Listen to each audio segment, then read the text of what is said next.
কারো অন্তরের মধ্যে যদি যাররা পরিমাণ কল্যাণ থাকে অর্থাৎ ঈমান থাকে। যাররা কাকে বলা হয়? আমরা ছোটবেলা যখন বয়ান শুনতাম, উলামায়ে কেরাম তাফসীর করতেন, বয়ান করতেন, এই যাররার উপমা দিতে গিয়ে, বোঝাতে গিয়ে ওনারা বলতেন একটা বালুকে যদি 70 ভাগ করা হয়, একটা বালু, তারা বলতেন ওই একটা বালুর 70 ভাগের এক একটা ভাগকে এক একটা যাররা বলা হয়। বলেন তো, একটা বালুকে যদি 70 ভাগ করা হয়, ওই এক একটা বালুর 70 ভাগের এক একটা কণা আমরা আমাদের চোখ দ্বারা দেখতে পারবো নাকি? আধুনিক পরিভাষায় যাকে বলা হয় অণু, এটা এত ক্ষুদ্র অস্তিত্ব আছে, তবে মানুষ সাধারণ চোখ দিয়ে দেখতে পারে না। দেখার জন্য অণুবীক্ষণ যন্ত্রের দরকার হয়। আমরা মিডিয়ার কল্যাণে, ফেসবুকের কল্যাণে, আধুনিক চিকিৎসা বিজ্ঞান এতটা উন্নত হয়েছে, এগুলোর কল্যাণে মাঝে মধ্যে দেখি যে সামান্য একটু খাবারের মধ্যে কি আছে তারা মাইক্রোস্কোপ দিয়ে আমাদেরকে দেখায়। আমরা দেখি এর মধ্যে অনেক কিছু দেখা যায়, ব্যাকটেরিয়া দেখা যায়। কিছু ব্যাকটেরিয়া কল্যাণকর, কিছু ব্যাকটেরিয়া ক্ষতিকর। তার মানে কারো অন্তরের মধ্যে যদি যাররা পরিমাণ, অনুপরিমাণ ঈমান থাকে, এই লোকটা যদি কিয়ামতের দিন পাপের কারণে জাহান্নামেও যায়, আল্লাহ তাআলার কাছে ওই যাররা পরিমাণ অথবা অনুপরিমাণ ঈমানের এমন দাম, আল্লাহ তাআলা এই অনুপরিমাণ কল্যাণ অথবা ঈমানের মালিক হওয়ার কারণে আল্লাহ তাআলা একটা সময় থেকে জাহান্নাম থেকে জান্নাতের মালিক বানিয়ে দিবে। শুধু তাই না, আমার আপনার নবী আর এক হাদিসের মধ্যে বলেন, যেই ব্যক্তি সবচাইতে ছোট জান্নাতের মালিক হবে, আমার আপনার নবী বলেন ওই ব্যক্তির জান্নাতের পরিধি হবে কমপক্ষে এই দুনিয়ার 10 গুণ। আর জোরে বলেন না সুবহানাল্লাহ। এই দুনিয়ার 10 গুণ পরিমাণ এক জান্নাতের মালিক অনুপরিমাণ ঈমানের কারণে হওয়া যাবে। সুবহানাল্লাহ। এখন বলেন তো, অনুপরিমাণ ঈমানের দাম বেশি না দুনিয়ার 10 গুণ পরিমাণ জান্নাতের দাম বেশি? অনুপরিমাণ ঈমানের দাম বেশি। এজন্য এই দামি এক নেয়ামত আমরা পেয়েছি, কিন্তু আফসোস এই নেয়ামতের কদর অনেক মানুষ করতে পারে না। সে অনুধাবন করতে পারে না যে আল্লাহ তাআলা বিনা চাওয়ায়, বিনা পরিশ্রমে কত বড় এক নেয়ামত আল্লাহ তাআলা তাকে দান করেছে। এটা যদি আমরা অনুধাবন করতে পারতাম, গোটা পৃথিবীর 250 বলেন, 200 কোটি বলেন, আমরা সব মুসলিম যদি আমরা এই ঈমানের মূল্যায়ন করতে পারতাম, তাহলে এই পৃথিবীর মুসলমানদের মধ্যে শত দল, বিভক্তি, মতানৈক্য থাকতো না। কমপক্ষে ঈমানের ব্যাপারে, দ্বীনের ব্যাপারে হলেও আমরা একসাথে কাঁধ মিলিয়ে চলতাম। ঠিক কিনা বলেন? এজন্য এই পৃথিবীতে যদি অস্তিত্ব আমাদের টিকিয়ে রাখতে হয়, এই পৃথিবীতে যদি ইসলাম প্রতিষ্ঠা করতে হয়, এই পৃথিবীকে যদি নিরাপদ বাসস্থানে গড়ে তুলতে হয়, মুসলমানদের ঐক্যের বিকল্প আর কোনো কিছু নেই। ঠিক কিনা বলেন? কারণ মনে রাখবেন, আমরা ছোটবেলায় একটা গল্প শুনেছি, গল্পের মাধ্যমে অনেক কিছু শিক্ষণীয় ছিল। একটা সময় তো আমাদের ছেলেরা স্কুলে পড়েও নীতি, নৈতিকতা, আদর্শ অর্জন করতে পারত, কিন্তু জালেমের হাতে যখন শিক্ষা ব্যবস্থার চাবিকাঠি গেছে, কেমন করে শিক্ষা ব্যবস্থা থেকে ইসলামকে বের করা যায়, সেকুলারিজমকে ঢোকানো যায়, হিন্দুত্ববাদকে প্রতিষ্ঠিত করা যায়, এই ধরনের এক কুফরি মার্কা শিক্ষা ব্যবস্থা প্রণয়ন জালেমগুলো করে গিয়েছে। ঠিক কিনা বলে? কিন্তু মনে রাখতে হবে যে একটা সময় শিক্ষার মাধ্যমে প্রাইমারি স্কুলে পড়েও মানুষ নৈতিকতা অর্জন করেছে, জীবনের পাথেও তারা পেয়েছে। যেমন একটা গল্প ছিল এরকম, এক লোকের 10টা ছেলে। এই 10 ছেলেকে বলছে, যাও তোমরা প্রত্যেকে এক একটা কুঞ্চি নিয়ে আসো, বাঁশের সাথে যেটা হয় কঞ্চি। এবার প্রত্যেকে এক একটা করে নিয়ে আসছে, বলে ভাঙো। এখন একটা কুঞ্চি একজনের ভাঙতে তো আর অনেক শক্তি লাগবে না, ভেঙে ফেলছে। এরপরে বলতেছে, যাও আবার নিয়ে এসো। এইবার 10 জন আবার 10টা কুঞ্চি আনলো। এবার এই কুঞ্চিগুলোকে তিনি বাঁধলেন। এবার এক একজনের কাছে দিয়ে বলে, ভাঙো। বলেন তো, একটা ভাঙা সহজ ছিল, কিন্তু একসাথে 10টা কুঞ্চি ভাঙা এটা কি সম্ভব? الحمد لله الحمد لله الذي هدانا للإسلام،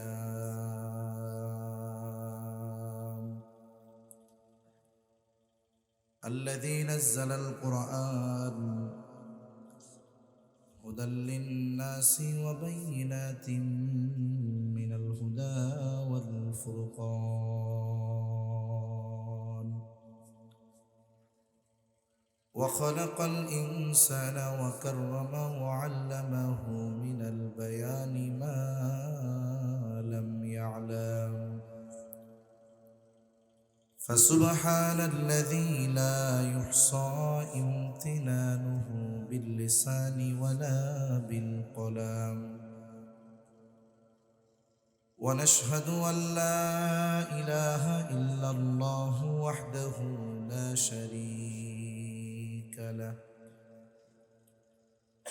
ونشهد أن سيدنا وسندنا وحبيبنا وطبيبنا وأولانا ومولانا محمد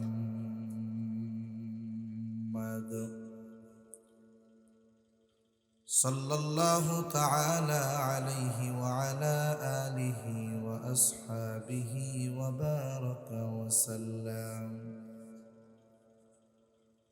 وبارك وسلم تسليما كثيرا كثيرا.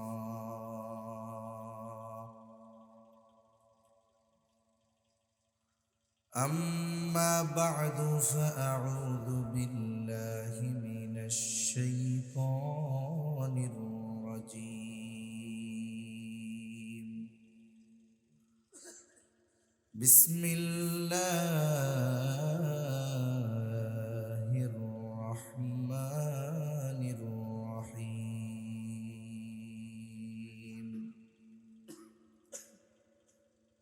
واعتصموا بحبل الله جميعا ولا تفرقوا،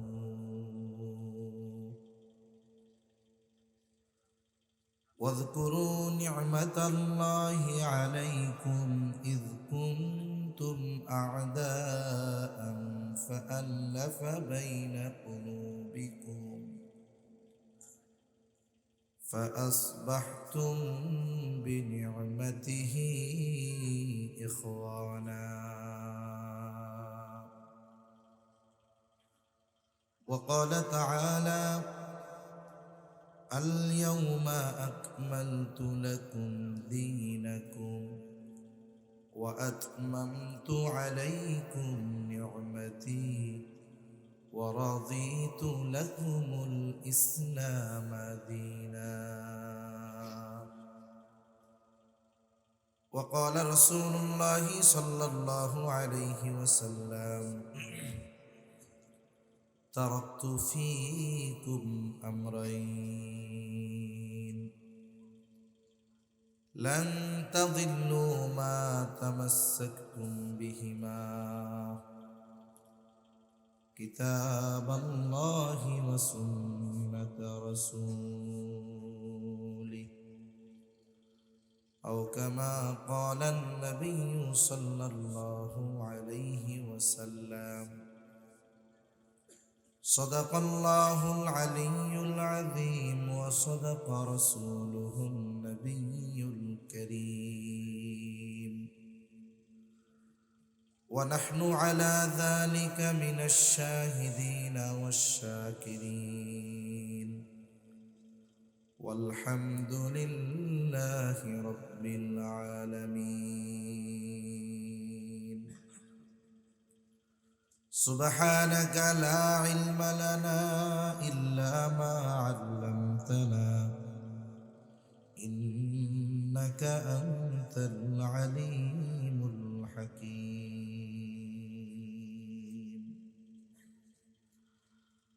اللهم صل على محمد وعلى آل محمد كما صليت على إبراهيم وعلى آل إبراهيم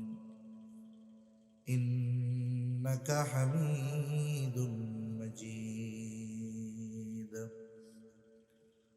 اللهم بارك على محمد وعلى آل محمد كما باركت على إبراهيم وعلى آل إبراهيم إنك حميد مجيد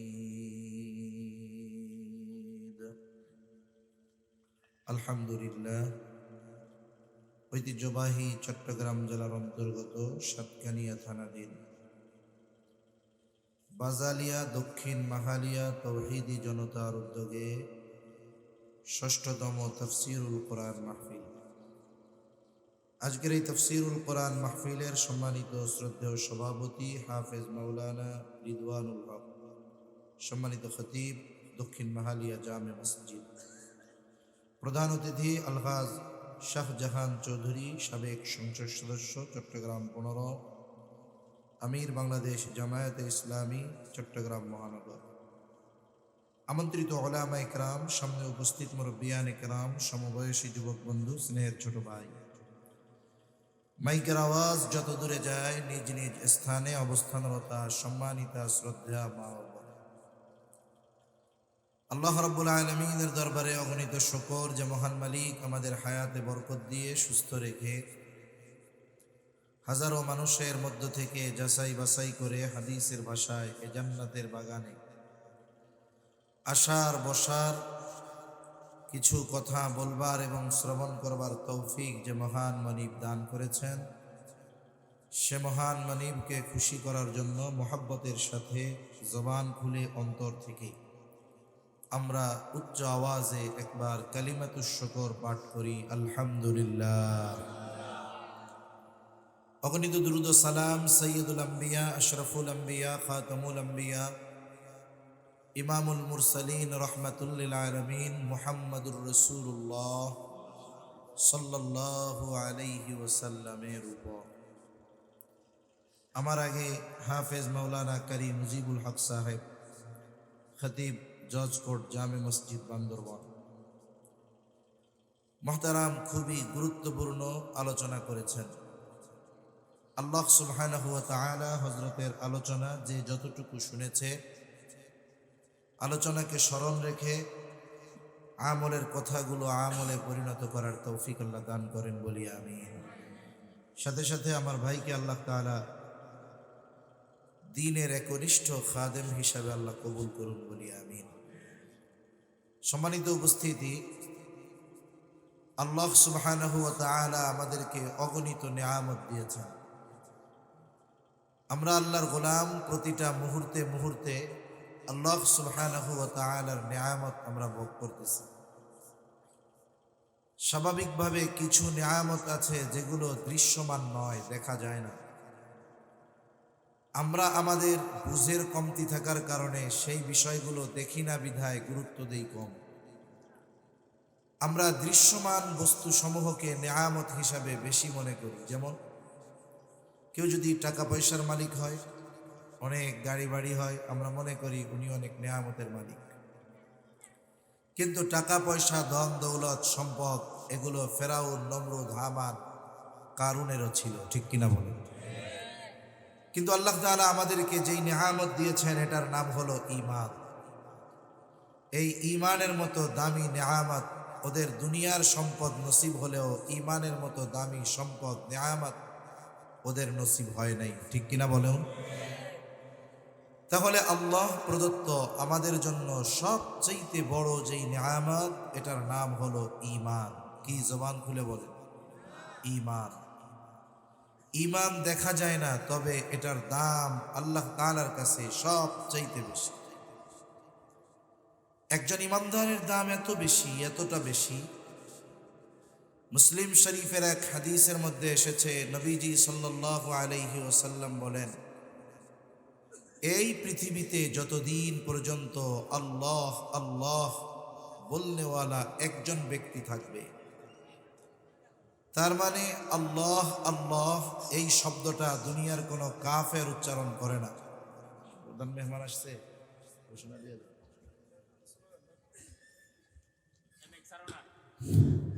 নারায়ে তাকবীর,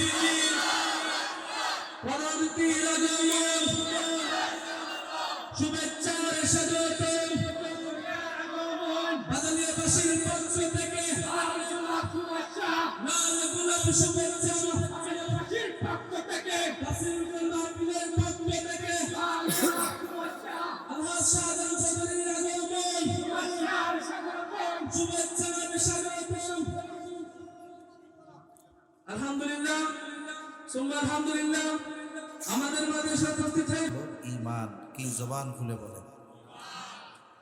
আফসোসের বিষয় হলো আমরা আমাদের এই দামি সম্পদটার মূল্য বুঝি না।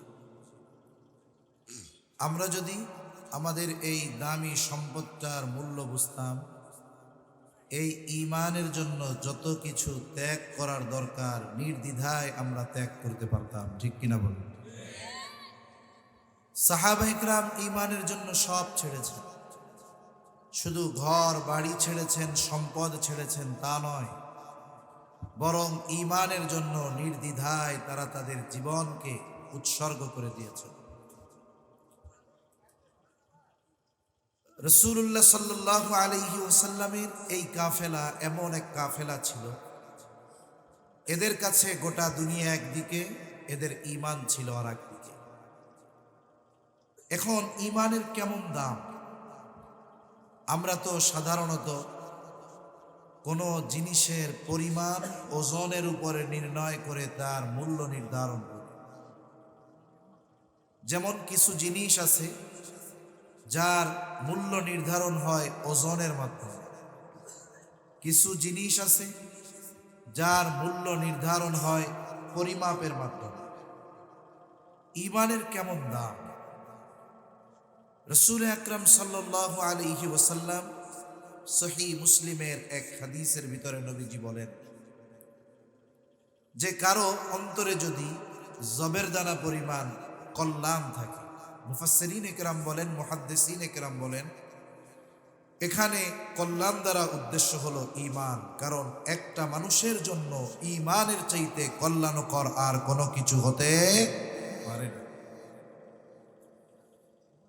নবীজি সাল্লাল্লাহু আলাইহি ওয়াসাল্লাম বলেন, কারো অন্তরের মধ্যে যদি জবের দানা পরিমাণ কল্যাণ থাকে, অর্থাৎ ঈমান থাকে, এই লোকটা যদি এতটুকু পরিমাণ ঈমান সহকারে মৃত্যুবরণ করে, এই দুনিয়ায় যদি তার কোনো পাপাচার অনাচার থাকে, পাপ থাকে, আল্লাহ তাআলা যদি চান তাকে ওই পাপের শাস্তি দেবার পর শুধুমাত্র ওই জবের দানা পরিমাণ ঈমানের কারণে আল্লাহ তাআলা একটা সময় তাকে জান্নাত দিয়ে দিবে। এরপরে নবীজি বলেন, কারো অন্তরে যদি গমের দানা পরিমাণ কল্যাণ থাকে, অর্থাৎ ঈমান থাকে, আমি আপনি হয়তো এইটুকু জিনিসের কোনো মূল্যায়ন করব না, কদর করব না, কিন্তু নবীজি বলেন ওই গমের দানা পরিমাণ ঈমান সহকারে ওই ব্যক্তি যদি আল্লাহর সামনে হাজির হতে পারে, দুনিয়ায় যদি সে পাপ কর্ম করে থাকে, হয়তো আল্লাহ তাআলা তাকে পাপের কারণে শাস্তি দিবেন, কিন্তু ওই গমের দানা পরিমাণ ঈমানের কারণে আল্লাহ তাআলা একটা সময় তাকে জাহান্নাম থেকে জান্নাতের মালিক বানিয়ে দিবে। এরপরে আমার আপনার নবী সাল্লাল্লাহু আলাইহি ওয়াসাল্লাম আরো আজীব কথা বলেন। নবীজি বলেন, কারো অন্তরের মধ্যে যদি যাররা পরিমাণ কল্যাণ থাকে, অর্থাৎ ঈমান থাকে। যাররা কাকে বলা হয়? আমরা ছোটবেলা যখন বয়ান শুনতাম, উলামায়ে কেরাম তাফসীর করতেন, বয়ান করতেন, এই যাররার উপমা দিতে গিয়ে, বোঝাতে গিয়ে ওনারা বলতেন একটা বালুকে যদি 70 ভাগ করা হয়, একটা বালু, তারা বলতেন ওই একটা বালুর 70 ভাগের এক একটা ভাগকে এক একটা যারা বলা হয়। বলেন তো, একটা বালুকে যদি 70 ভাগ করা হয়, ওই এক একটা বালুর 70 ভাগের এক একটা কণা আমরা আমাদের চোখ দ্বারা দেখতে পারবো নাকি? আধুনিক পরিভাষায় যাকে বলা হয় অণু, এটা এত ক্ষুদ্র অস্তিত্ব আছে, তবে মানুষ সাধারণ চোখ দিয়ে দেখতে পারে না, দেখার জন্য অনুবীক্ষণ যন্ত্রের দরকার হয়। আমরা মিডিয়ার কল্যাণে, ফেসবুকের কল্যাণে, আধুনিক চিকিৎসা বিজ্ঞান এতটা উন্নত হয়েছে, এগুলোর কল্যাণে মাঝে মধ্যে দেখি যে সামান্য একটু খাবারের মধ্যে কি আছে তারা মাইক্রোস্কোপ দিয়ে আমাদেরকে দেখা। আমরা দেখি এর মধ্যে অনেক কিছু দেখা যায়, ব্যাকটেরিয়া দেখা যায়, কিছু ব্যাকটেরিয়া কল্যাণকর, কিছু ব্যাকটেরিয়া ক্ষতিকর। তার মানে কারো অন্তরের মধ্যে যদি যাররা পরিমাণ অনুপরিমাণ ঈমান থাকে, এই লোকটা যদি কিয়ামতের দিন পাপের কারণে জাহান্নামেও যায়, আল্লাহ তাআলার কাছে ওই যাররা পরিমাণ অথবা অনুপরিমাণ ঈমানের এমন দাম, আল্লাহ তাআলা এই অনুপরিমাণ কল্যাণ অথবা ঈমানের মালিক হওয়ার কারণে আল্লাহ তাআলা একটা সময় তাকে জাহান্নাম থেকে জান্নাতের মালিক বানিয়ে দিবে। শুধু তাই না, আমার আপনার নবী আর এক হাদিসের মধ্যে বলেন, যেই ব্যক্তি সবচাইতে ছোট জান্নাতের মালিক হবে, আমার আপনার নবী বলেন ওই ব্যক্তির জান্নাতের পরিধি হবে কমপক্ষে এই দুনিয়ার 10 গুণ। আর জোরে বলেন না সুবহানাল্লাহ। এই দুনিয়ার 10 গুণ পরিমাণ এক জান্নাতের মালিক অনুপরিমাণ ঈমানের কারণে হওয়া যাবে। সুবহানাল্লাহ। এখন বলেন তো, অনুপরিমাণ ঈমানের দাম বেশি না দুনিয়ার 10 গুণ পরিমাণ জান্নাতের দাম বেশি? অনুপরিমাণ ঈমানের দাম বেশি। এজন্য এই দামি এক নেয়ামত আমরা পেয়েছি, কিন্তু আফসোস এই নেয়ামতের কদর অনেক মানুষ করতে পারে না। সে অনুধাবন করতে পারে না যে আল্লাহ তাআলা বিনা চাওয়ায়, বিনা পরিশ্রমে কত বড় এক নেয়ামত আল্লাহ তাআলা তাকে দান করেছে। এটা যদি আমরা অনুধাবন করতে পারতাম, গোটা পৃথিবীর 250 বলেন, 200 কোটি বলেন, আমরা সব মুসলিম যদি আমরা এই ঈমানের মূল্যায়ন করতে পারতাম, তাহলে এই পৃথিবীর মুসলমানদের মধ্যে শত দল, বিভক্তি, মতানৈক্য থাকতো না। কমপক্ষে ঈমানের ব্যাপারে, দ্বীনের ব্যাপারে হলেও আমরা একসাথে কাঁধ মিলিয়ে চলতাম, ঠিক কিনা বলেন? এজন্য এই পৃথিবীতে যদি অস্তিত্ব আমাদের টিকিয়ে রাখতে হয়, এই পৃথিবীতে যদি ইসলাম প্রতিষ্ঠা করতে হয়, এই পৃথিবীকে যদি নিরাপদ বাসস্থানে গড়ে তুলতে হয়, মুসলমানদের ঐক্যের বিকল্প আর কোনো কিছু নেই, ঠিক কিনা বলেন? কারণ মনে রাখবেন, আমরা ছোটবেলায় একটা গল্প শুনেছি, গল্পের মাধ্যমে অনেক কিছু শিক্ষণীয় ছিল। একটা সময় তো আমাদের ছেলেরা স্কুলে পড়েও নীতি নৈতিকতা আদর্শ অর্জন করতে পারত, কিন্তু জালেমের হাতে যখন শিক্ষা ব্যবস্থার চাবিকাঠি গেছে, কেমন করে শিক্ষা ব্যবস্থা থেকে ইসলামকে বের করা যায়, সেকুলারিজমকে ঢোকানো যায়, হিন্দুত্ববাদকে প্রতিষ্ঠিত করা যায়, এই ধরনের এক কুফরি মার্কা শিক্ষা ব্যবস্থা প্রণয়ন জালেমগুলো করে গিয়েছে, ঠিক কিনা বলেন? কিন্তু মনে রাখতে হবে যে একটা সময় শিক্ষার মাধ্যমে প্রাইমারি স্কুলে পড়েও মানুষ নৈতিকতা অর্জন করেছে, জীবনের পাথেও তারা পেয়েছে। যেমন একটা গল্প ছিল এরকম, এক লোকের 10টা ছেলে, এই 10 ছেলেকে বলছে, যাও তোমরা প্রত্যেকে এক একটা কুঞ্চি নিয়ে আসো, বাঁশের সাথে যেটা হয় কঞ্চি। এবার প্রত্যেকে এক একটা করে নিয়ে আসছে, বলে ভাঙো। এখন একটা কুঞ্চি একজনের ভাঙতে তো আর অনেক শক্তি লাগবে না, ভেঙে ফেলছে। এরপরে বলতেছে, যাও আবার নিয়ে এসো। এইবার 10 জন আবার 10টা কুঞ্চি আনলো। এবার এই কুঞ্চিগুলোকে তিনি বাঁধলেন, এবার এক একজনের কাছে দিয়ে বলে, ভাঙো। বলেন তো, একটা ভাঙা সহজ ছিল, কিন্তু একসাথে 10টা কুঞ্চি ভাঙা এটা কি সম্ভব? মনে রাখতে হবে, বলে না, বিন্দু বিন্দু জল থেকে সিন্ধুর জন্ম হয়। এই যে 10টা যখন একত্রে হলো, চাইলেও কেউ ভাঙতে পারবে না। এজন্য আমরা মুসলিম, আমরা যদি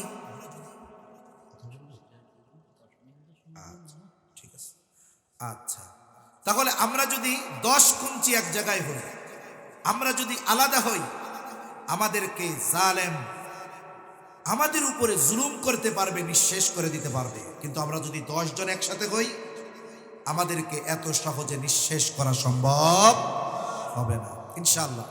আমি আরো আলোচনা করব, যেহেতু আমাদের মুহতারাম আমির চট্টগ্রাম মহানগরের আপনাদের প্রাণপ্রিয় মানুষ আলহাজ শাহজাহান চৌধুরী সাহেব জীবনের অনেকটা সময় মানুষের কল্যাণে, মানুষের খেদমতে, খেদমতে খালক, এটা বড় এক ইবাদত, এটাতে তিনি নিয়োজিত আছেন।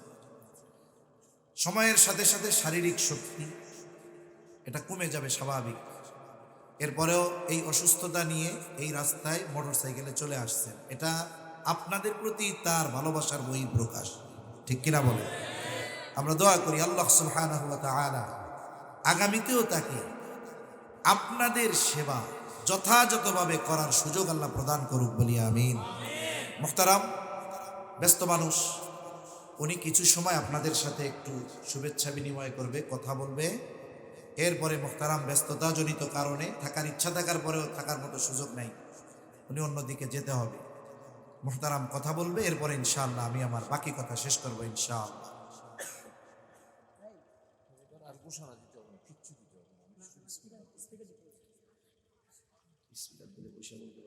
আমরা তো এমন নেতৃত্ব চাই যারা শুধু আমাদের অবকাঠামোগত উন্নয়ন করবে তা না, বরং আমাদের চারিত্রিক উন্নতি সাধনে তারা আমাদেরকে দিক নির্দেশনা দিবে, ঠিক কিনা বলেন?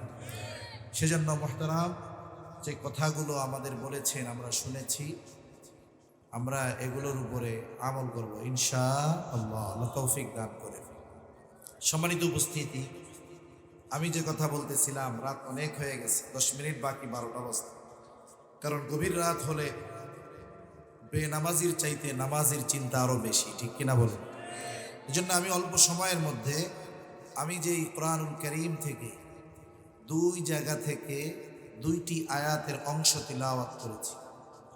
রাসূল আকরাম সাল্লাল্লাহু আলাইহি ওয়াসাল্লামের অগণিত হাদিস থেকে হাদিস পাঠ করেছি। এই আয়াতে কারিমাদ্বয়ের অংশ এবং হাদিসকে সামনে রেখে একেবারে অল্প সময়ে মূল কথা আমি আপনাদের খেদমতে পেশ করব ইনশাআল্লাহ। প্রথমে যে আয়াত অংশ তিলাওয়াত করেছি পবিত্র কোরআনুল কারীমের সূরাতুল মায়েদার 3 নম্বর আয়াতের একটা অংশ। এই আয়াতে আল্লাহ সুবহানাহু ওয়া তাআলা আমাদের দ্বীন তথা জীবন ব্যবস্থাকে পূর্ণাঙ্গ করার ঘোষণা আল্লাহ তাআলা দিয়েছেন।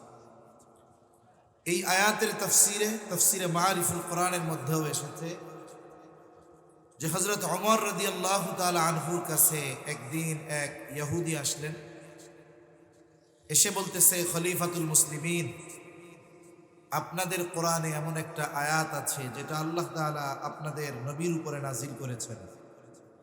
বলে এই আয়াতটা যদি আমাদের তাওরাতে থাকতো তাহলে যেই দিন এই আয়াত নাজিল হতো ওই দিনটাকে আমরা ঈদের দিন বানায় নিতাম। হযরত ওমর রাদিয়াল্লাহু তাআলা আনহু জিজ্ঞাসা করলেন, কোন সে আয়াত যেটা তাওরাতে নাজিল হলে তোমরা সেই দিনটাকে ঈদের দিন বানায় নিতা? এইবার ইহুদি বলে, আল ইয়াউমা আকমালতু লাকুম দীনাকুম ওয়া আতমামতু আলাইকুম নি'মাতি ওয়া রাদিতু লাকুমুল ইসলাম দীনা।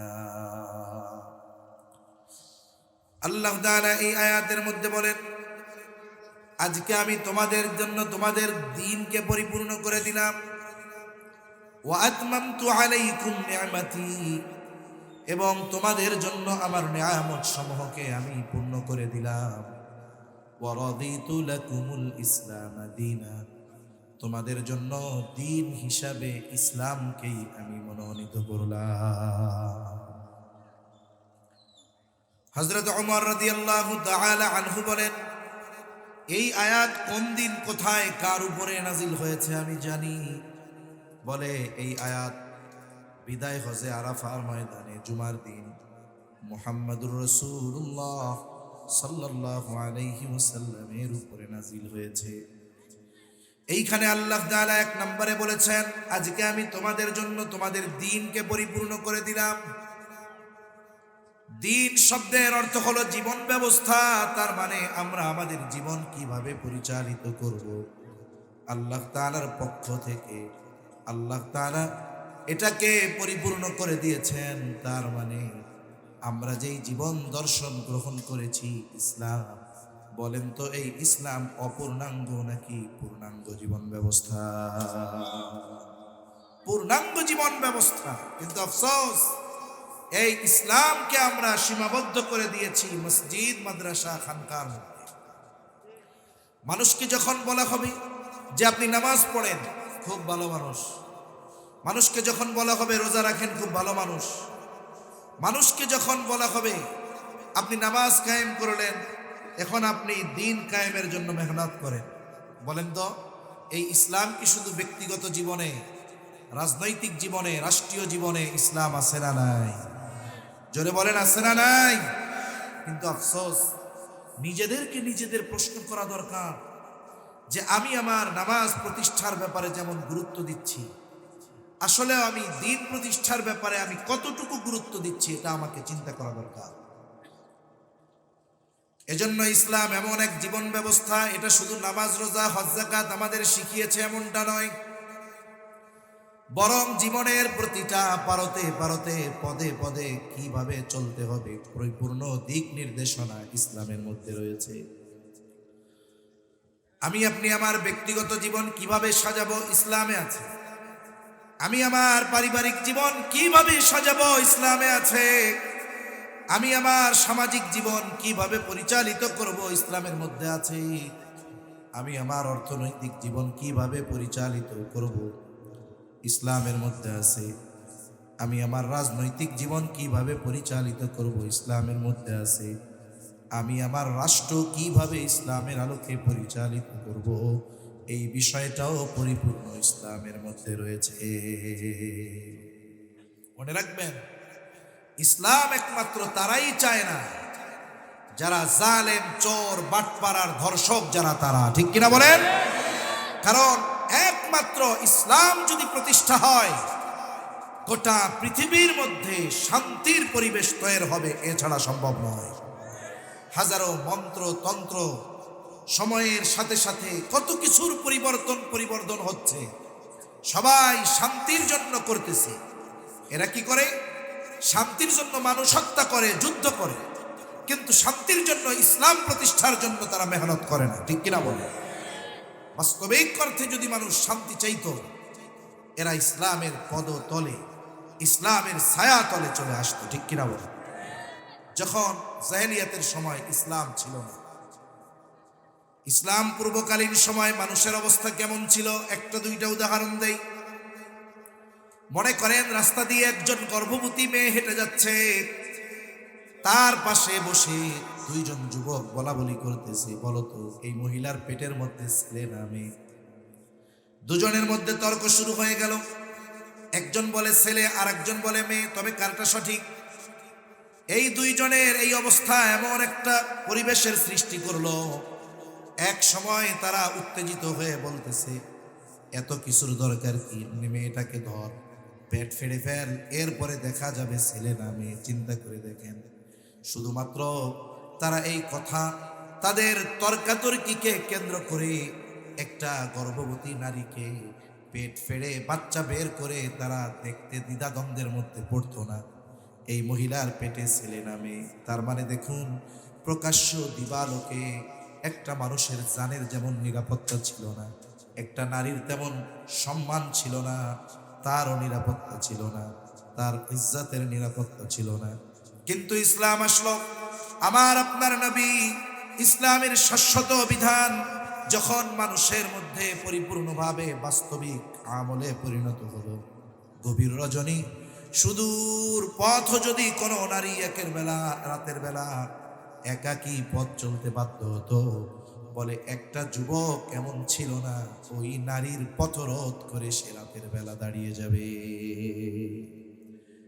একজন নারী গভীর রাতে একাকী পথ চলতেছে, অথচ একটা যুবক তার এই চলার পথে বাধা হয়ে দাঁড়াতো না। এই যে নারীর সেফটি, মানুষের জানের নিরাপত্তা, মালের নিরাপত্তা, ইজ্জতের নিরাপত্তা, এটা একমাত্র ইসলাম দিতে পেরেছে, আর কেউ পারে নাই, ঠিক কিনা বলে?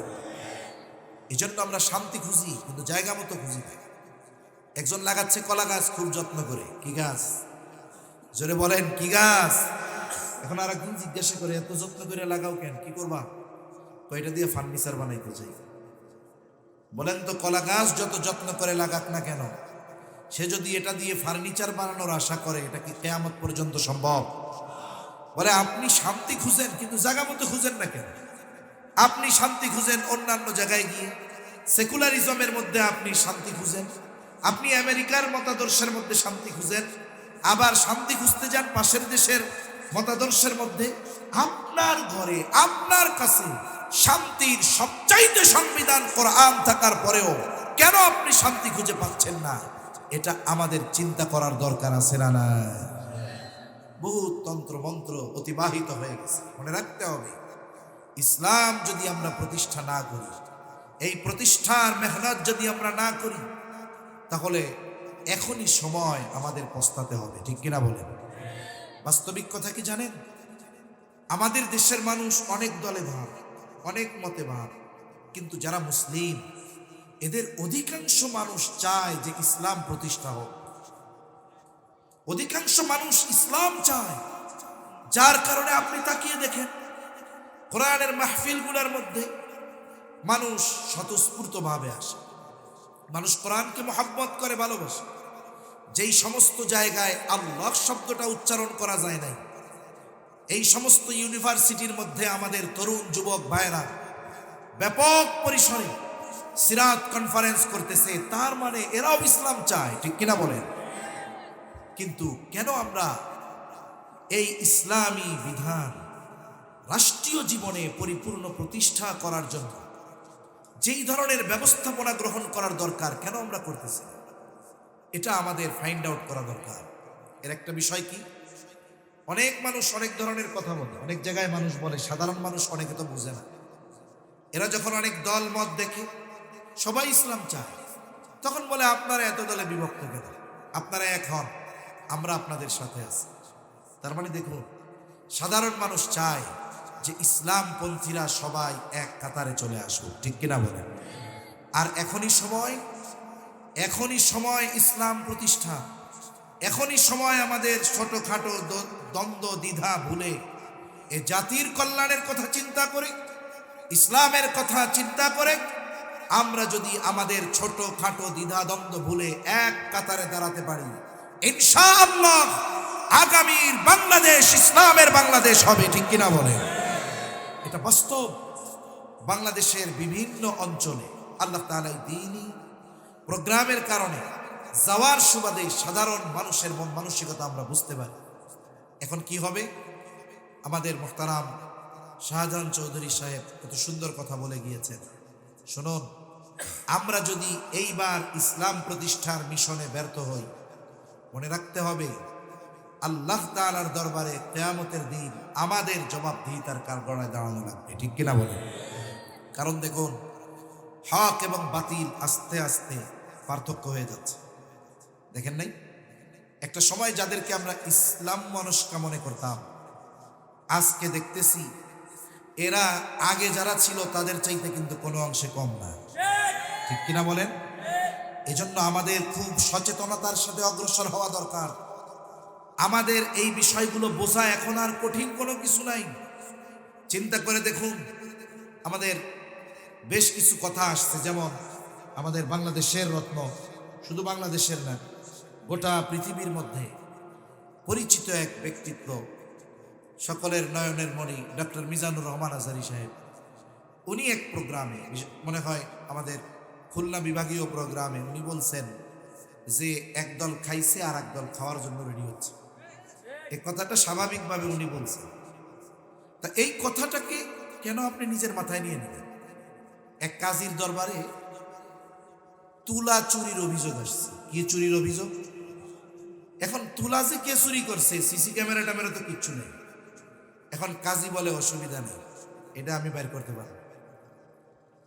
এইবার সব মানুষকে যারা ওই জায়গায় ছিল সবাইকে ডাকা হয়েছে, আর এই পাশ দিয়া কাজী তার নির্দিষ্ট কিছু বিশ্বস্ত লোককে বলে দিছে কি কি করবা। তারা তো চারদিকে দাঁড়ান, সবাই বসা।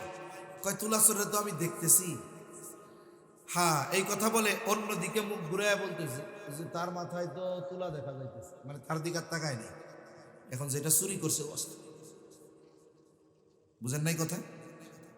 ওর মাথায় কিন্তু তুলা নাই, কিন্তু ও তো চুরি করছে। আর কাজী যখন বলছে মাথায় তুলা, চোখ অন্য দিক ঘুরায় ফেলছে, ও চিন্তা করছে এখন তো আমারে দেখতেছে না, কাজীর তো লোক ফিট করা যে দেখবি কে মাথায় হাত দেয়। এখন ও মাথা নিচু করে মাথায় হাত দিছে। বলেন তো বুঝতে বাকি আছে চোরকে? জোরে বলেন, চোরকে বুঝতে বাকি আছে? এজন্য আমভাবে একটা কথাকে যখন কেউ নিজের জন্য নির্দিষ্ট করে বলে নেয় বা নিজের উপরে চাপিয়ে দেয়, তখন তো আর সাধারণ মানুষেরও বুঝতে বাকি থাকে না কারা তৈরি হচ্ছে, ঠিক কিনা বলেন? এজন্য দেখুন কোথাও চান্দা বন্ধ হয়নি, শুধুমাত্র ব্যক্তির পরিবর্তন হয়েছে। তার মানে কথা ওটাই যে আমরা যদি এখন যারা ইসলামপন্থী, ইসলাম চাই, আমাদের ঐক্যবদ্ধ হওয়ার সময় এখন এসেছে। মনে রাখতে হবে, যদি ইসলাম প্রতিষ্ঠা হয়, এই দেশে শুধু মুসলমানেরা শান্তিতে থাকবে তা নয়, গোটা পৃথিবীর মধ্যে অমুসলিমেরাও তাদের দেশে যত না শান্তিতে আছে, তার চাইতে যেই দেশে ইসলাম আছে ওইখানে বেশি শান্তিতে থাকবে, ঠিক কিনা বলেন? কারণ ইসলাম অমুসলিমদের যেই অধিকার দিয়েছে অন্য কেউ দিতে পারেনি। এখন একটা ঘটনা বলি। খলিফাতুল মুসলিমিন হযরত ওমর রাদিয়াল্লাহু তাআলা উনি বাজারে গেছেন, এক ইহুদির কাছ থেকে একটা দেখে শুনে ঘোড়া কিনছে। এখন ঘোড়া কিনে উনি বাজারের বাইরে আসছে। বাজারের বাইরে এসে দেখেন ঘোড়ার মধ্যে সমস্যা, ওটা চলতে পারে না ঠিক মতো। আবার তিনি তার ঘোড়া ফেরত নিয়ে গেছেন ইহুদির কাছে যে এটা খারাপ, ফেরত নাও। ইহুদি বলতেছে, আমি আপনারে ভালো ঘোড়া দিয়েছি, আমি খারাপ ঘোড়া ফেরত নিতে পারবো না। দুইজনের মধ্যে তর্কাতর্কি শুরু হয়ে গেছে। বলে কে কার সাথে তর্ক করে? অর্ধ জাহানের শাসক খলিফাতুল মুসলিমিন হযরত ওমর রাদিয়াল্লাহু তাআলা আনহুর সাথে তর্ক করতেছে একজন ইহুদি। চিন্তা করে দেখেন, একজন ইহুদি খলিফাতুল মুসলিমিনের সাথে তর্ক করতেছে। ইসলাম কত সুন্দর, আশেপাশের থেকে কেউ এসে ইহুদিকে বলে না খবরদার কার সাথে তর্ক করো, কোনো সামসা টামসা কিছুই নাই। এক পর্যায়ে খলিফাতুল মুসলিমিন বলে, তুমি তৃতীয় আর একজনকে তোমার আমার এই সমস্যা সমাধানের জন্য ফয়সালাকারী হিসাবে নির্ধারিত করো। এইবার ইহুদি নিজের ধর্মের অনেক মানুষ থাকার পরেও সে তার ধর্মের কাউকে ফয়সালাকারী হিসাবে নির্ধারণ করে নাই, বরং সে দেখতে পেল সুরাইকে দেখা যায়। বলে খলিফাতুল মুসলিমিন, আমার আর আপনার মধ্যে এই দ্বন্দ্ব নিরসনে ফয়সালা দিবে সুরাই। সুরাই যা রায় দিবে আমরা তা মেনে নিব। বলে না, এইবার সুরাই ফয়সালাকারী। দুইজনের কথাই সুরাই শুনলেন। কারণ হাদিসের মধ্যে নবীজি সাল্লাল্লাহু আলাইহি ওয়াসাল্লাম যারা বিচারক হবে তাদেরকে যেই নির্দেশনাগুলো দিয়েছেন এর মধ্যে একটি হলো বিচারক বাদী বিবাদী উভয়ের কথা সমগুরুত্ব সহকারে শুনতে হবে। এইবার দুইজনের কথাই গুরুত্ব সহকারে শ্রবণ করবার পর সুরাই বলতেছে, খলিফাতুল মুসলিমিন আপনি কি চান? বলে আমি চাই সে তার এই ঘোড়া ফেরত নিবে, এটা খারাপ। এইবার বলে, আপনি যখন তার কাছ থেকে ঘোড়া বুঝে নিয়েছেন তখন আপনি কেমন নিয়েছেন? বলে তখন তো ভালোই ছিল, সমস্যা কোথায় গিয়া দিল? বাজারের বাইরে। বলে খলিফাতুল মুসলিমিন আপনি যেহেতু তার থেকে ভালো ঘোড়া বুঝে নিয়েছেন, বাজার থেকে বাহির হবার পরে এটার সমস্যা দেখা দিয়েছে। বলে হ্যাঁ। বলে শুনেন, আপনার ঘোড়া ফেরত নিতে ইহুদি বাধ্য, তবে আপনি তার থেকে যেমন ঘোড়া বুঝে নিয়েছেন তেমনটাই আপনাকে ফেরত দেওয়া লাগবে। এখন বলেন তো এইখানে রায় খলিফার পক্ষে গেছে নাকি বিপক্ষে গিয়েছে? খলিফাতুল মুসলিমিন রাগ হয়ে যান নাই, রায় চলে গেছে ইহুদির পক্ষে, খলিফার বিপক্ষে। উনি চুপ আছেন, কিছুই বলেন না। একটু পরেই তিনি বলতেছে, হ্যাঁ সুরাই এটাই ন্যায় বিচার। সুবহানাল্লাহ। বলে দেখুন, অতীতের মানুষ তো এমন ছিল, যদি রাষ্ট্রের সর্বোচ্চ ক্ষমতার অধিকারীও যদি হইত, কোন রায় যদি তার বিপক্ষে আর অমুসলিমের বিপক্ষে চলে যাইত, এই জায়গায়ও কোনো ধরনের টু শব্দ তারা করতো না। আমি বললাম আপনারা শুনলেন, আমাদের বলা সহজ, শোনা সহজ, কিন্তু বাস্তবে এরকম একটা সমাজ প্রতিষ্ঠা ইসলাম ছাড়া সম্ভব নয়। আমার দেশ পত্রিকার মধ্যে কয়েকদিন আগে দেখলাম লিখছে যে কয়েকজন বিচারকের কথা, যে তারা অবিচার করে প্রমোশন পেয়েছে। বাংলাদেশের অবস্থা কি দেখছেন? ওইখানে আপনি অবিচার যত করতে পারবেন, আপনি তত প্রমোশন হবে, আপনার তত উন্নতি হবে।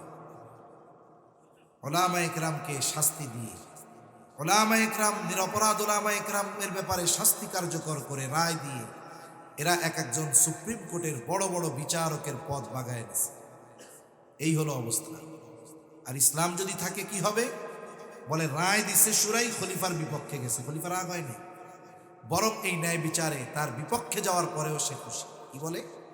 বলে সুরাই আজই চলে যাও কুফায়, কারণ কুফায় প্রধান বিচারকের আসন খালি। আজই চলে যাও, আমি তোমাকে নিয়োগ দিয়ে দিলাম। এইবার কুফার প্রধান বিচারকের পদ পেয়ে গেল সুরাই, কাজী সুরাই। চিন্তা করে দেখেন, ইসলাম যদি আসে, শুধুমাত্র মুসলমান নয়, ওই ইসলামী রাষ্ট্রে বসবাসকারী অমুসলিমেরাও শান্তিতে থাকতে পারবে। ইসলাম ছাড়া এটা সম্ভব নয়। এখন ইসলাম প্রতিষ্ঠার জন্য কি দরকার? বলে আমাদের তো কমপক্ষে ইউনিটি দরকার, ঐক্যবদ্ধতা দরকার। এজন্য কোরআনুল কারীমের মধ্যে আল্লাহ সুবহানাহু ওয়া তাআলা এই পরিপূর্ণ জীবন ব্যবস্থাকে পরিপূর্ণভাবে প্রতিষ্ঠিত করতে হলে ঐক্যর বিকল্প নেই। আল্লাহ তাআলা এজন্য ঐক্যের ব্যাপারেও গুরুত্ব দিয়েছেন। আল্লাহ তাআলা বলেন, ওয়া'তাসিমু বিহাবলিল্লাহি জামিআন ওয়া লা তাফাররাকু ওয়াযকুরু নি'মাতাল্লাহি আলাইকুম إذ كنتم أعداء فألف بين قلوبكم فأصبحتم بنعمته إخوانا। এই আয়াতের মধ্যে আউস আর খাজরাজ গোত্রের অতীত ইতিহাসের কথা এসেছে। বলে মদিনার মধ্যে এই দুইটা গোত্রের মধ্যে দীর্ঘকাল ব্যাপী যুদ্ধ ছিল। অবস্থাটা কেমন ছিল? একজন পিতা যখন জীবনের শেষ সময় সন্তানদেরকে ওসিয়ত করত যে শোনো, আমি মরে যাচ্ছি ঠিক, আমার মরার পরেও তোমরা কিন্তু এই যুদ্ধ জারি রাখবা। চিন্তা করে দেখেন এই দুই গোত্রের মধ্যে কেমন শত্রুতা ছিল। ইসলাম আসলো, আমার আপনার নবী হাতে হাত দিয়ে এরা ইসলাম গ্রহণ করলো। দুই গোত্রকে আল্লাহ তাআলা মিলায়া দিলেন। এখন তারা কি হলো? ফাসবাহতুম বিনি'মাতিহি ইখওয়ানা। আল্লাহ তাআলার নিয়ামত প্রাপ্ত হয়ে এরা পরস্পর ভাই হয়ে গেল। আল্লাহ তাআলা এজন্য ঐক্যবদ্ধ থাকার নির্দেশ দিয়ে বলেন, ওয়াতাসিমু বিহাবলিল্লাহি জামিআন ওয়া লা তাফাররাকু। তোমরা পরস্পর আল্লাহর রজ্জুকে শক্ত করে ধরো, খবরদার ওয়ালা তাফাররাকু, তোমরা কখনো পৃথক হয়ে যেও না। এখন আসুন, এই ঐক্যটা কিভাবে হতে পারে? আমরা আমাদের কথা যত দূর পৌঁছাবে তত দূর পৌঁছালো, কিন্তু কথার মূল বিষয় আমি এবং আমরা যারা শ্রবণ করতেছি, এই চিন্তা আমাদের মধ্যে থাকতে হবে। দেখুন, আমরা সৃষ্টিগতভাবে সব মানুষ একজন থেকে এসেছি। কয়জন থেকে? একজন থেকে। মানুষের মৌলিক যে জিনিস, এটা একজনের থেকে এসেছে। আসলে মানুষের মূল জিনিস কি? এই দেহ নয়। মানুষের মূল জিনিস হলো রূহ। আমাদের মূল কি জোরে বলেন তো? রূহ যদি বের হয়ে যায়, বলেন তো এই দেহ যত সুন্দর হোক, দাম আছে? মনে করেন আল্লাহ না করুক, এরকম হতেও পারে। আনোয়ারাতে এক প্রোগ্রামে একবার বেশ কয়েক বছর আগে মাগরিবের পরে এক হযরত বয়ান করতেছে, একজন সুস্থ মানুষ বয়ান শুনতেছে। এশার আজান হলো, হঠাৎ ওনার অসুস্থতা দেখা দিল। 2-3 মিনিটের মধ্যে আল্লাহর বান্দা ইন্তেকাল করেছে। আল্লাহ না করুক এরকম যদি কারো ব্যাপারে হয়ে যায়, হয়তো আপনার বাসায় আপনার স্ত্রী অথবা আপনার বোন অথবা কন্যা আপনার জন্য বিছানা রেডি রাখছে, যে আমার ভাই, আমার স্বামী, আমার সন্তান আসবে মাহফিল শুনে, এসে যেন শুয়ে পড়তে পারে, বিছানা রেডি, কম্বলও বিছায়া রাখছে। আল্লাহ না করুক যদি দেহ থেকে রূহটা বের হয়ে যায়, ওই মা, ওই স্ত্রী, ওই বোন এ কথা বলবে না যে আমার স্বামী, আমার সন্তান অথবা আমার ভাই, তার জন্যই তো বিছানাটা রেডি করছিলাম, রাতের বাকি অংশ তার দেহটা এই বিছানায় কম্বলের তলে থাক? রাখবে? জোরে বলেন রাখবে? কোনো দাম নাই। মসজিদ থেকে খাটিয়াটা নিয়ে ঘরের উঠানে রেখে দিবে, ওরা সবাই একটু কান্নাকাটি করে বলবে যে এক কাজ করো, আমরা একটু বিশ্রাম নেই, সকালে গ্যাদারিং হবে, লোকজন আসবে, আমরা যদি অসুস্থ হয়ে যাই তাহলে আর কি হবে। চিন্তা করে দেখেন, এই সুন্দর দেহ যার জন্য এত যত্ন, অথচ রূহটা বের হয়ে গেলে এটার কোনো দাম। আল্লাহ তাআলা আমাদের এই রূহ একজন থেকে বের করেছেন। আল্লাহ তাআলা বলেন, ইয়া আইয়ুহান নাসুত্তাকু রাব্বাকুমুল্লাযী খালাকাকুম মিন নাফসিন ওয়াহিদা ওয়া খালাকা মিনহা যাওজাহা ওয়া বাথসা মিনহুমা রিজালান কাসীরান ওয়া নিসাআ। আল্লাহ তাআলা বলেন, হে মানব সম্প্রদায়, ইত্তাকু রাব্বাকুম, তোমরা তোমাদের রবকে ভয় করো। বলে কোন রব? আল্লাযী খালাকাকুম মিন নাফসিন ওয়াহিদা, বলে যিনি তোমাদেরকে একটি প্রাণ থেকে সৃষ্টি করেছেন। তাহলে আমরা সবাই এক প্রাণ থেকে সৃষ্টি হয়েছি। হাদিসের মধ্যে আসছে, আমার আপনার নবীজি সাল্লাল্লাহু আলাইহি ওয়াসাল্লাম বলেন, আল্লাহ তাআলা আদম আলাইহিস সালামকে মাটি থেকে সৃষ্টি করেছেন, আর আমাদেরকে আদম থেকে সৃষ্টি করেছেন। আর এক হাদিসে নবীজি বলেন, আল্লাহ তাআলা আদম আলাইহিস সালামের পৃষ্ঠদেশ তথা পিঠ থেকে আল্লাহ তাআলা কিয়ামত পর্যন্ত যত মানুষ আসবে, যত মানুষ আছে, যত মানুষ চলে গেছে, আল্লাহ তাআলা আদম আলাইহিস সালামের পৃষ্ঠদেশ তথা পিঠ থেকে আল্লাহ সকলের রূহকে বের করেছে। নারী হোক আর পুরুষ হোক, সকলের রূহ আল্লাহ তাআলা আদম আলাইহিস সালাম থেকে বের করেছে। এরপরে কি করেছেন আল্লাহ তাআলা বলেন, এরপরে আল্লাহ তাআলা কি করলেন? ওয়া খালাকা মিনহা যাওজাহা, তার থেকে তার জোড়া বের করলেন, তার সহধর্মিণীকে তার থেকে আল্লাহ সৃষ্টি করলেন। আবার আল্লাহ তাআলার কত সুন্দর সিস্টেম দেখুন। আল্লাহ তাআলা বলেন, ওয়া খালাকনাকুম আজওয়াজা, তোমাদেরকে আমি জোড়া জোড়া সৃষ্টি করেছি। শুধু তাই না, আল্লাহ তাআলা প্রত্যেক সৃষ্টি জোড়ায় জোড়ায় করেছেন। সুবহানাল্লাহ। এরপরে কি হলো? এই গঠন আসলো কোথার থেকে? এরপরে আল্লাহ তাআলা বলেন, ওয়া খালাকা মিনহা যাওজাহা ওয়া বাথসা মিনহুমা রিজালান কাসীরান ওয়া নিসাআ। এরপরে ওই দুইজনের মাধ্যমে আদম আলাইহিস সালাম এবং তার থেকে তার সহধর্মিণী তার জোড়াকে আল্লাহ বের করেছেন। এরপরে কি করেছেন? এই দুইজনের মাধ্যমে আল্লাহ তাআলা পৃথিবীব্যাপী নারী এবং পুরুষের বিস্তার যিনি ঘটিয়েছেন তিনি কে? জোরে বলেন না কে?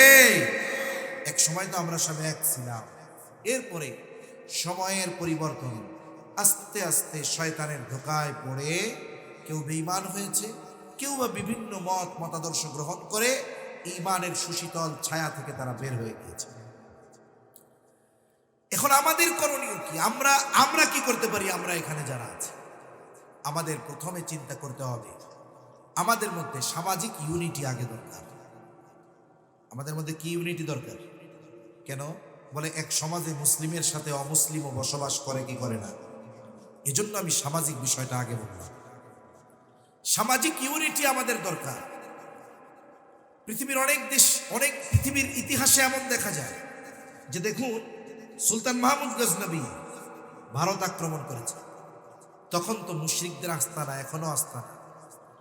এখন কি হলো? উনি যখন ভারত আক্রমণ করেছেন, ওনার সেনাবাহিনীতে অনেক অমুসলিম সৈন্য আছে এবং উনি অমুসলিম সৈন্যদের জন্য যা ফ্যাসিলিটি দরকার সেগুলোর ব্যবস্থা তিনি রাখতেন। বলেন তো, ইসলাম যদি প্রতিষ্ঠা হয়, এই সমাজে যারা অমুসলিম তাদের ধর্মীয় কালচার, তাদের ধর্মীয় আচার আচরণ পালনের ক্ষেত্রে ইসলাম কখনো বাধা প্রদান করবে? যারা বলেন করবে। দেখুন আমাদের দেশে, আমার মনে হয় গোটা পৃথিবীর মধ্যে বাস্তবিক অর্থে আমাদের দেশে বিভিন্ন ধর্মের মানুষের যেই সহ অবস্থান, সামাজিক ব্যাপারে একে অপরের প্রতি যে হৃদ্রতা, একে অপরের প্রতি যেই ভালোবাসা মানুষ হিসাবে, এটা পৃথিবীর অন্য কোনো দেশে নেই। আমাদের এই বাংলাদেশে ধর্মীয় কারণে মুসলমানেরা কখনো অমুসলিমদের উপরে আক্রমণ করেছে এই রকম ঘটনা খুব রেয়ার, ঠিক কিনা বলেন?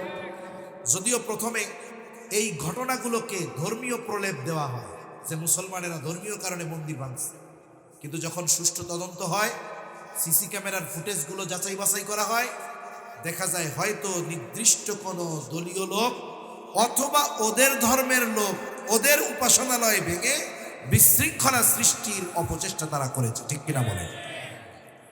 যদি এই পৃথিবীকে আমাদের থেকে অসাম্প্রদায়িকতার শিক্ষা নেওয়ার দরকার। এই যে পাশের দেশ, আমার শুধু অবাক লাগতো, মিডিয়ার মধ্যে খালি খবর দেখতাম, বিশেষ করে ওই যে হকার ছিল না দুইটা, কি জানি খালি লাফায়। এটা আমাদের দরকার, চট্টগ্রাম আমাদের দরকার, আইস বেড়া। ঠিক কিনা বলেন? এখন ওইটা আর কি বেশি করতে হবে। এমন ভাবসাব নিত, হাজার হাজার হিন্দুদেরকে হত্যা করা হচ্ছে। একটা সময় কি হলো যে তাদের ওই ধরনের আচার আচরণার সংবাদে আমাদের যারা হিন্দু ভাই আছে এরাই অতিষ্ঠ হয়ে গেছে, এতটা বিরক্ত হয়েছে ওরা ওদের উপর। এক সময় কি হলো, এরাই উল্টা প্রতিবাদ করা শুরু করছে ওদের ব্যাপারে। তাহলে দেখুন, এই যে প্রলেপ দেওয়ার প্রচেষ্টা করা হয়েছে, যারা বলতে চায় এই বাংলাদেশ, এখানে অমুসলিমেরা, সংখ্যালঘুরা বা ভিন্ন ধর্মাবলম্বী যারা, এরা কষ্টে আছে, এদের ধর্মীয় উপাসনালয়গুলো অনিরাপদ আছে, তাদের আমাদের দেশের বাস্তবতা পরিদর্শন করা দরকার, দেখা দরকার যে এদেশে যখন তাদের 5ই আগস্টের পরে আমরাও মনে করেছি যে যেহেতু যাদের যেই জালেমদের পতন হয়েছে এদের সাথে মুশরিকদের সাথে কানেকশন আছে। কিছু মানুষ আছে জানেন না, নিজের ঘর পোড়া দিয়ে ওইটার মধ্যে আলু পোড়া দিয়ে খায়, আছে না নাই? এই পৃথিবীর ইতিহাসে এমন ঘটনা আছে, এই দেশে আছে ঘটনা, নিজের সন্তানকে নিজ হাতে হত্যা করে অপরকে ফাঁসানোর চেষ্টা করেছে। এসব অতীতের ইতিহাস যেহেতু আমাদের জানা, আমাদের যুবক তরুণ যারা, এরাও সতর্ক। এরা চিন্তা করছে হতে পারে যে এই অমুসলিমদের উপাসনালয়গুলোতে ওরা হামলা করে মুসলমানদের উপরে দায় চাপিয়ে বিশ্বের কাছে বলবে, দেখো কাদের হাতে গেছে, আগেই ভালো ছিল। ঠিক কি না? এরকম বলবে আর কি। কিন্তু আমাদের মানুষ, আমাদের তরুণ, আমাদের যুবক, এরা সচেতন, নামাজি যুবক, মুসলিম যুবক, আলেম, এরা উপাসনালয়গুলোকে পাহারা দিচ্ছে। এখন অনেকে তখন বলতেছে যে ইসলাম মূর্তি পূজা হারাম করছে, এরা পাহারা দিল কেন? আরে ওদের ধর্মের কারণে পাহারা দেয় নাই, যেন কোনো বিশৃঙ্খলা সৃষ্টি না হয়, যেন কোনো রক্তারক্তি না হয়, আমাদের যুবকদের রক্তের অর্জিত এই বিপ্লবকে যেন কেউ কুলসিত করতে না পারে, এই কারণে কেউ যেন অকারেন্স না করতে পারে, ওই অপরাধীর অপরাধ ঠেকানোর জন্য পাহারা দেওয়া হয়েছে। ঠিক কিনা বলে? কারণ এদেশে যেই ধর্মের মানুষই বসবাস করুক, সে তার ধর্মীয় আচার আচরণ পালন করবে, কোনো বাধা নাই, কোনো নিষেধ নাই। কিন্তু যারা আমাদেরকে অসাম্প্রদায়িকতার সবক দেয়, আমরা জানি পাশের দেশে ছাগলের গোশত রাখার কারণে এইটারে জোর করে গরুর গোশত বানিয়ে নৃশংসভাবে হত্যা করা হয়। ঠিক কিনা বলে? আমাদের দেশে আমরা কোনো মুসলিম ভাইকে জোর করে বলি নাই যে বলো লা ইলাহা ইল্লাল্লাহ, বলেছি আমরা? আমরা বলি নাই। অথচ ওই দেশে নিরহ মুসলমান, ও কোনো কিছুই করে নাই, এমনিই মন চাইছে দইরা কয় জয় শ্রীরাম, জোর করে বলিয়ে ছেড়েছে। এজন্য সারা পৃথিবীকে বাংলাদেশ থেকে অসাম্প্রদায়িকতার শিক্ষা নিতে হবে। ঠিক কিনা বলে? এজন্য এদেশে যদি ইসলাম আসে, অমুসলিমেরা এরাও নিরাপত্তার মধ্যে থাকবে। আর আমরা যখন ওয়াজ মাহফিল বা মসজিদে জুমার দিন যখন অমুসলিম ভাইদের পূজার সময় আসে, আমরা কি কোনোদিন কোনো আলেম আপনাদের অঞ্চলের হোক অথবা এই মিডিয়ার মধ্যে হোক কখনো দেখছেন এই কথা বলে যে পূজা আসতেছে মূর্তিগুলা ভেঙে দাও? এ কথা বলে? বরং আমরা কি বলি? আমরা বলি ওয়ালা তাসুব্বুল্লাযীনা ইয়াদউনা মিন দুনিল্লাহি ফায়াসুব্বুল্লাহা আদওয়ান বিগাইরি ইলম। আমরা বলি ওয়ালা তাসুব্বুল্লাযীনা ইয়াদউনা মিন দুনিল্লাহ, তারা আল্লাহ ব্যতীত যাদেরকে উপাস্য হিসাবে গ্রহণ করেছে, খবরদার তোমরা তাদের উপাস্যদের গালি দিও না। তোমরা যদি তাদের মূর্তিকে গালি দাও, তাদের উপাস্যদের গালি দাও, তাহলে কি হবে? ফায়াসুব্বুল্লাহা আদওয়ান বিগাইরি ইলম, তারা তাদের অজ্ঞতার কারণে আল্লাহ তাআলাকে গালি দিবে। তবে আমরা মানা করি যে তুমি মুসলিম, তোমার আত্মমর্যাদা থাকবে, তুমি অমুসলিমদের কোনো ধর্মীয় আচার অনুষ্ঠানে যাবা না, কারণ সে তোমার ঈদগাহে এসে ঈদের নামাজ পড়ে না, কোরবানির সময় তোমার সাথে গরু জবাই দেয় না। তোমার তো কমপক্ষে এতটুকু গায়ের আত্মমর্যাদা থাকা দরকার, ঠিক কিনা বলে? তুমি তার ধর্মীয় কালচার পালন করবা না, তুমি তার ধর্মীয় অনুষ্ঠানে গিয়ে খবরদার বলবা না যে ফাটার গোস্ত খাইতেছি, এটাও তো হালাল। কেমনে হয় হালাল? এই দেবদেবীর নামে যেগুলো জবাই করে এটা কি হালাল হতে পারে? বাইতুল্লাহ থেকে যদি কোনো হারামের এরিয়ার মধ্যে থেকে যদি কোনো দুম্বা আনে, যেটা জীবনে কোনোদিন হারাম এরিয়ার বাইরে যায়নি, ওই দুম্বা এটাও যদি কেউ বাবার নামে জবাই দেয় আল্লাহর নাম বাদ দিয়ে, ওটার গোস্ত হালাল থাকবে? আর যেটা দেবদেবীর নামে জবাই দেওয়া হয় এটার বৈধতা কেমনে থাকে? এটা খাইতে যায় একবারে দাঁত চিরাইয়া চিরাইয়া খায়, কি মজা। এরপরে কি খায়? বলে লাড্ডু খাইতে যায়, নাড়ু খাইতে যায়, চিড়া খাইতে যায়। আরে ভাই, খাবারগুলো আপনি অন্য জায়গা থেকে কিনে খান, ওই খাবার স্বাভাবিক খাবার বাজার থেকে কিনে আপনি যদি এক অমুসলিমের দোকান থেকেও কিনেন অসুবিধা নেই, কিন্তু ওই মুহূর্তে ওই খাবারগুলোকে তারা তাদের দেবদেবীদের নামে উৎসর্গ করেছে। আপনি মুসলিম, আবার খাইয়া ইয়া কয় লাড্ডুটা খুব মজা হয়েছে। তোমার কি আত্মমর্যাদা নাই? শুধু তাই না, হযরত ওমর ফারুক রাদিয়াল্লাহু তাআলা আনহু বলেন, যেখানে মূর্তি পূজা হয় ওই জায়গায় আল্লাহর লানত বর্ষিত হয়। এই বিষয়গুলোকে সামনে রেখে আমরা বলি যে তোমরা ওদের ধর্মীয় আচার অনুষ্ঠান পালন করতে ওখানে যাবা না। কেন? যেখানে লানত সেখানে কেন যাবে? এটা মানা করো। তোমার দিন ঠিক রাখার জন্য, ইসলাম ঠিক থাকার জন্য, ঈমান ঠিক রাখার জন্য, ঠিক কিনা বলো? জীবনে কোনোদিন তাদের দেবদেবীকে আমরা গালি দিতে বলি না, কোনো মন্দির ভাঙতে বলি না, তাদের কোনো দেবদেবীকে আমরা গালি দিতে বলি না, মূর্তি ভাঙতে বলি না। বরং আমরা ওই সময়গুলোতে রাষ্ট্রের কাছে আবেদন জানাই তারা যেন তাদের ধর্মীয় আচার অনুষ্ঠান নির্বিঘ্নে পালন করতে পারে সেই ব্যবস্থা করেন।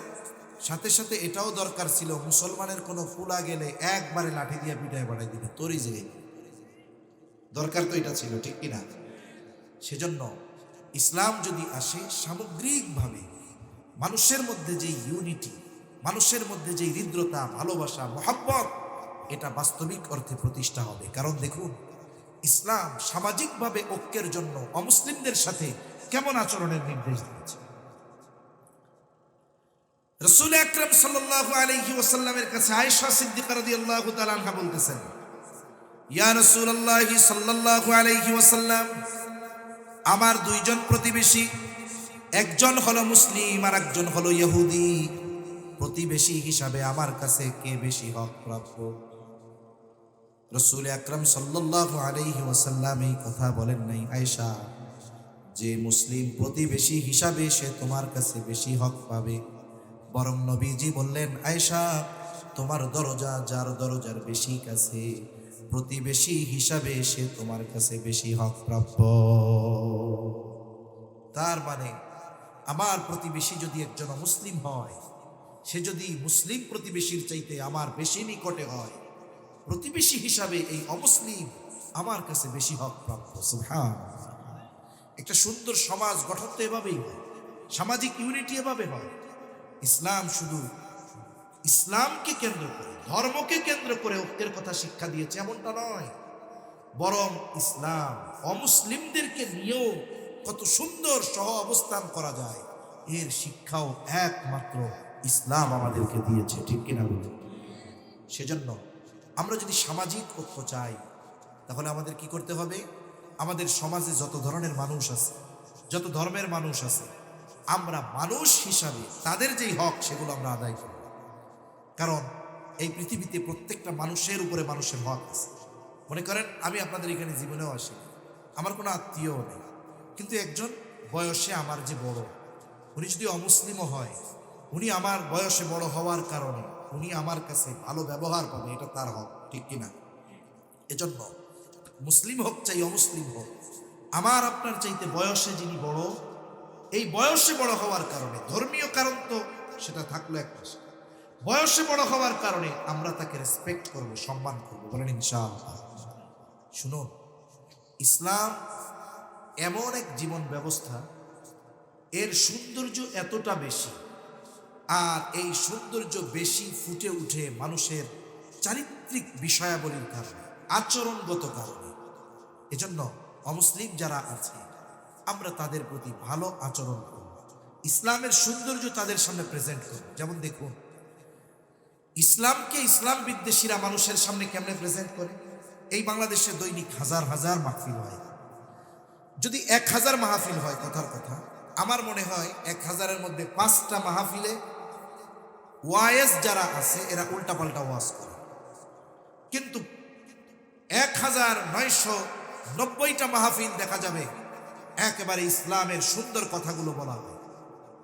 কিন্তু লাস্টে গিয়ে ভাইরাল হয় কোনগুলো? যেগুলো চটকদার কথা, উল্টাপাল্টা কথা, গান, সঙ্গীত, এই ফালতু কথাগুলো ভাইরাল বেশি হয়। ইসলাম বিদ্বেষীরা তখন কি করে দেখুন, ভালো জিনিসটা থাকার পরেও ওই খারাপ জিনিসটাকে সামনে এনে বলে, হ্যাঁ এটা হলো তোমাকে ইসলামে ওয়াজ। অথচ হাজারো ভালো কথা এটাকে তারা ধরে না। তারা আমাদের খারাপ আচরণ যেটা ওই 2-4 জন মানুষের দ্বারা হয়েছে ওইটাকে সামনে এনে ইসলামকে প্রশ্নবিদ্ধ করতে চায়। তার মানে দেখুন, একটা মানুষের ভালো চরিত্র এটার প্রভাব মানুষের মধ্যে পড়ে, আবার মানুষের খারাপ চরিত্র এর প্রভাবও সমাজের মধ্যে পড়ে। এজন্য আমরা যদি এই সমাজের মানুষ আমরা যদি আমাদের চরিত্রকে ইসলামের আলোকে সুসজ্জিত করি, অমুসলিম যারা আছে আমার আপনার আশেপাশে, আমার আচরণ দেখে তারা ইসলাম সম্পর্কে জানতে আগ্রহী হবে, ঠিক কিনা বলেন? এজন্য আমরা সামাজিক ঐক্য যদি চাই, ধর্ম বর্ণ নির্বিশেষে, তাহলে এখানে আমাদের আচরণগত সৌন্দর্যকে বেশি প্রাধান্য দিতে হবে। এরপরে আসুন ধর্মীয় দিক দিয়ে ঐক্য আমাদের যেটা দরকার। আসল বিষয় হলো, এই পৃথিবীতে যত মুসলিম আছে বলেন তো, মৌলিক বিষয়গুলোর মধ্যে কিন্তু পার্থক্য নাই। লা ইলাহা ইল্লাল্লাহ মুহাম্মাদুর রাসূলুল্লাহ সাল্লাল্লাহু আলাইহি ওয়াসাল্লাম। সারা পৃথিবীর মুসলিমদের কালিমা 2টা না 1টা? জোরে বলেন কয়টা? কোরআন কয়টা? নবী কয়জন? সব কিছু মৌলিক বিষয়গুলোর মধ্যে আমাদের ইউনিটি আছে, ঐক্য আছে।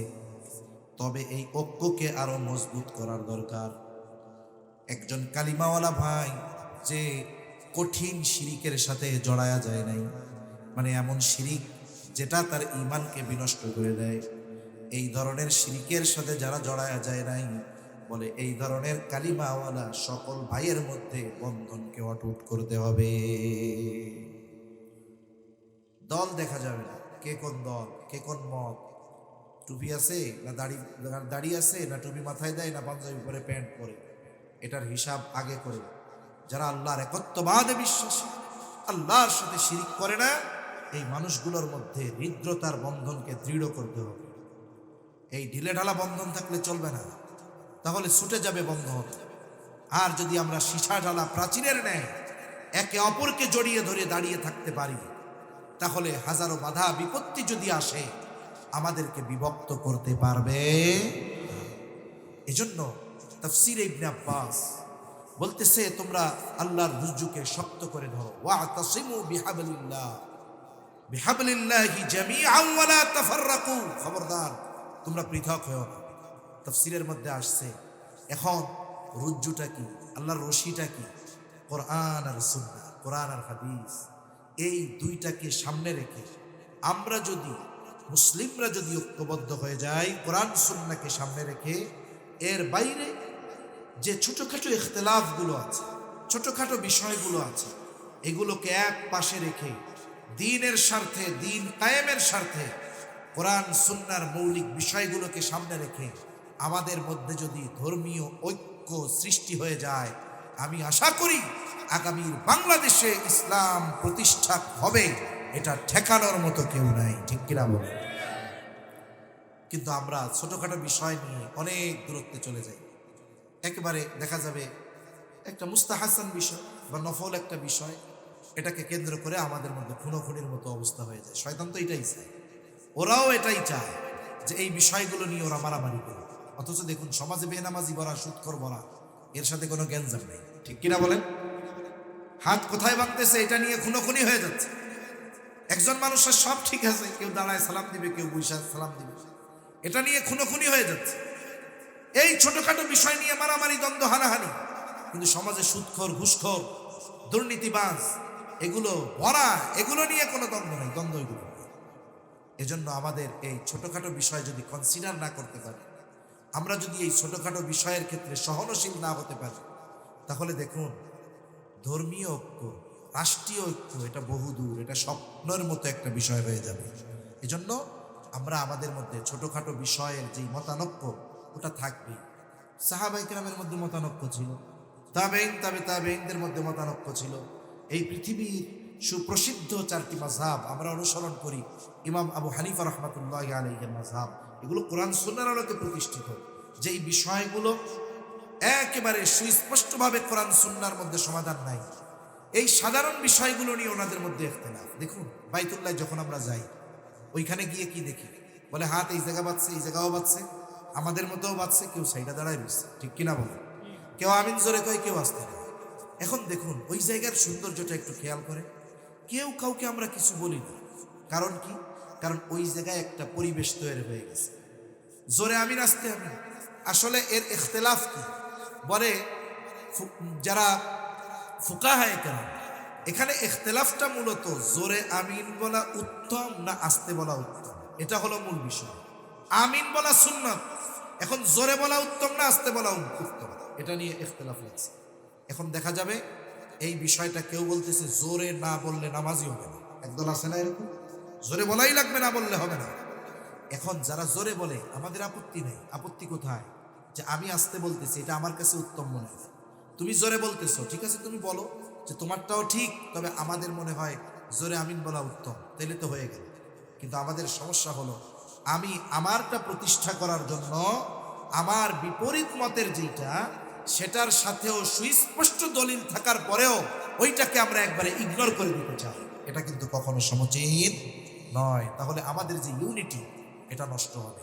মনে রাখবেন, আপনারা দেখে থাকবেন হয়তো যে যখন সিংহ কোনো গরুর পালে, ছাগলের পালে বা যে কোনো পালে হামলা করে, ও একবারে দলবদ্ধ সবার মধ্যে গিয়ে হামলা করে না, প্রথম একটাকে দলছুট করে, আলাদা করে, যে কোনো সিস্টেমে, এরপরে ওই একটাকে টার্গেট করে ওরা অগ্রসর হয়।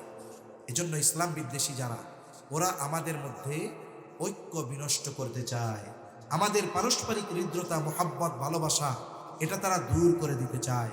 কিন্তু আমাদের উচিত এই সমস্ত বিষয়কে সামনে রেখে ধর্মীয় দিক দিয়ে আমাদের যেমন ইউনিটি দরকার, সামাজিক দিক দিয়েও ইউনিটি দরকার। কেন? ইসলাম প্রতিষ্ঠার জন্য ধর্মীয় ঐক্য দরকার, আর শান্তিময় এক দেশ বিনির্মাণে আমাদের সামাজিক ঐক্য দরকার, ঠিক কিনা বলেন?